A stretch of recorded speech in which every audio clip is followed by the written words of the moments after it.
Hello, this is Jesus Cantu Medel at 314 Cosmos, Houston, Texas.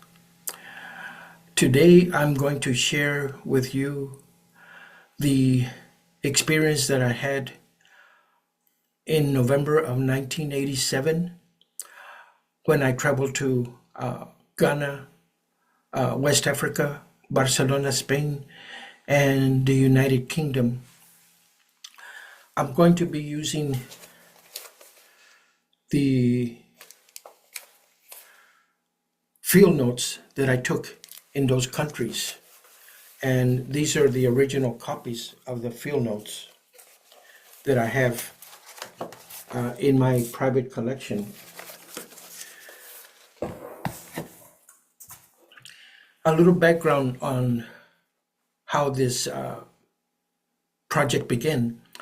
I registered for some courses at the University of Houston, the Central Campus, and those courses were in two areas, research methods and also a course in anthropology connected to sociology.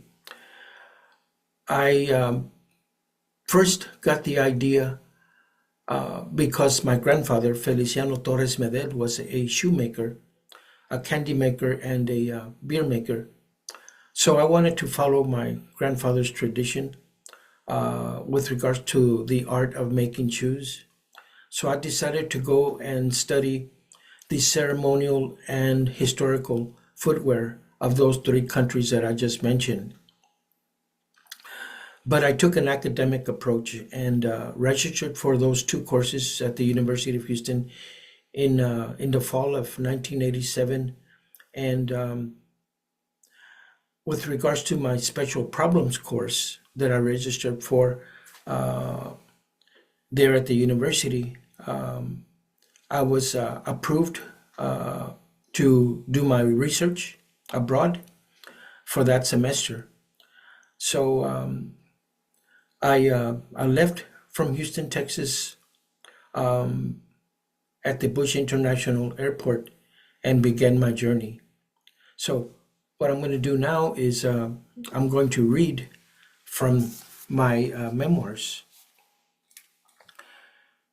Preface remarks regarding field studies in Africa, Spain, and England, November 1987. Within the Chicano Mexican-American social and academic movement, there exist basically two schools of thought as to where we should place our efforts. The first camp, which I refer to as the national, takes the posture that efforts by our people should be within the confines of the U.S. borders. The other camp, which is the international, does not limit its effort to the U.S., but on the contrary, confronts any part of the world.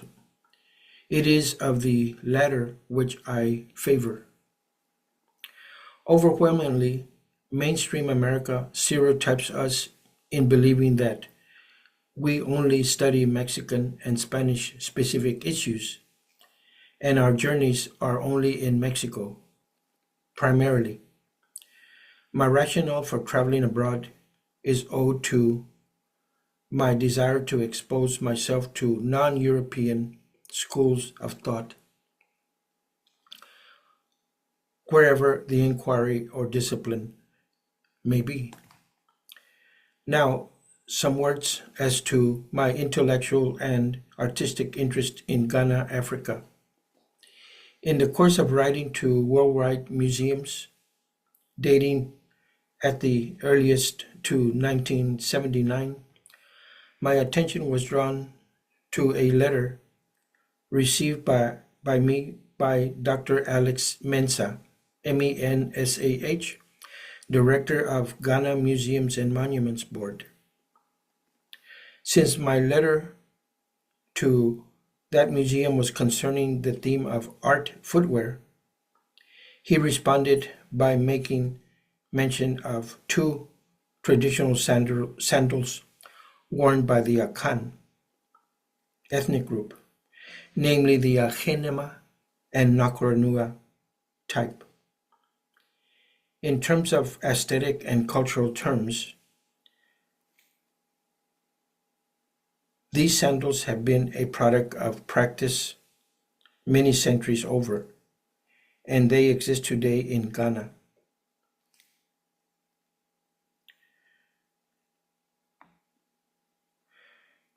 As has been outlined in a project perspective written by this writer, me, the objectives are fundamentally three.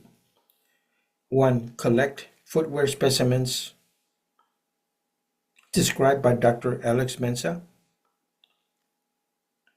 as an initial deposit towards our organization's effort to design a museum. And the museum that I'm talking about is Museo Guadalupe Aslan. Behind me is a promotional poster with regards to our film festival, Cine Cuauhtemoc Pan American Film Festival, which the museum that I just mentioned presents on an annual basis, and it has done so since 1999. Let me get back to my writings. The second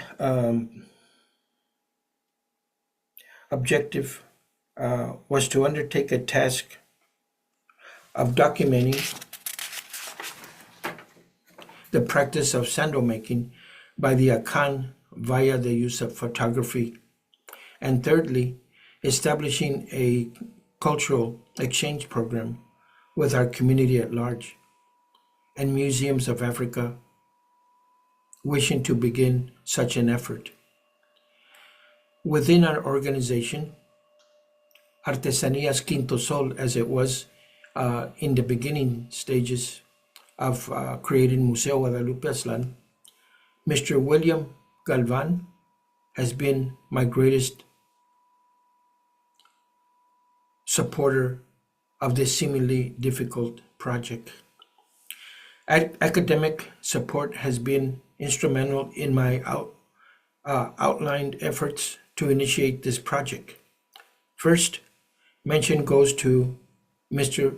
Professor Tacho Mendiola, Director of Mexican American Studies, University of Houston, University Park. Pause.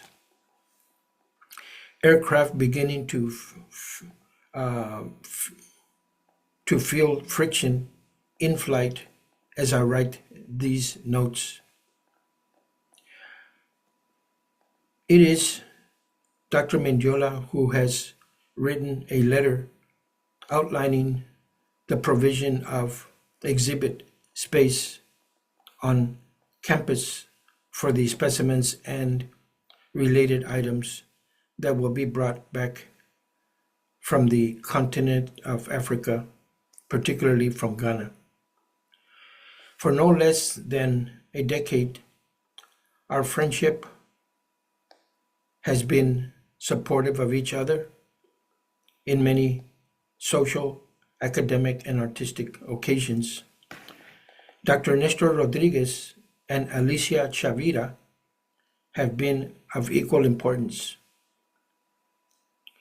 El Chavo Nestor is the academic advisor, as is Dr. Chavira. A research instrument has been prepared for use on the artisans in Ghana and Europe. Dr. Rodriguez has provided editing of it on one occasion. As to Dr. Chavira, she has accepted the responsibility to accept me as a special problems course student in anthropology. Last, and certainly not least, I make mention of Dr. Dworkin, my research methods professor at the University of Houston. He has provided assistance in a helpful manner. It is in his course and Dr. Chavira's that are tied directly to my travel to Africa. From within my own circle of friends and family members, much financial support has come forth. One such example is my brother Steve, who, without his assistance, this project would have been hampered. These are the notes that I wrote in transit to Gatwick Airport in England, and finished at Cape Coast, Africa. The notes that I just read were written on November the 12th, 1987. So this is part one of reading you my field notes that I took in West Africa. Again, this is Jesus Cantu Medel at 314 Cosmos, Houston, Texas. I hope you enjoyed my reading. Con permiso.